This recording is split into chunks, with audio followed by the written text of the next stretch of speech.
সব দোষেই এক হচ্ছে ডান হাত বাঁ হাত আর অজুহাত, সবেতে উনার অজুহাত বিরোধীদের পক্ষে।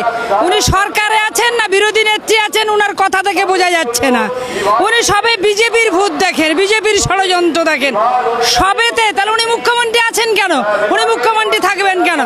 এই যে প্রায় 26,000-এর চাকরি গেল, তার মধ্যে প্রায় 8,000 ফেক, যেগুলো আদৌ পরীক্ষা দেয়নি। পৃথিবীর ইতিহাসে কোথাও এই ঘটনা ঘটেনি যে পরীক্ষায় দেয়নি, পরীক্ষার্থী পরীক্ষা না দিয়ে সে চাকরি পেয়েছে।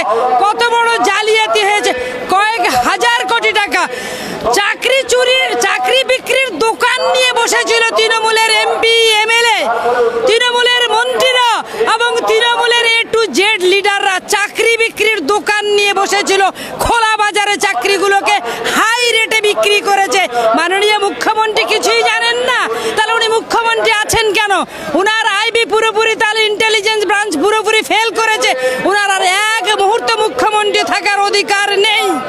এবং সর্বোপরি যেটা বলবো, এই রাজ্যের জাগ্রত জনতা 2016 সালে যদি এই মাননীয়ার চাকরিটা খেতেন, মানে উনি যদি মুখ্যমন্ত্রী পুনরায় না করতেন 2016 সালে,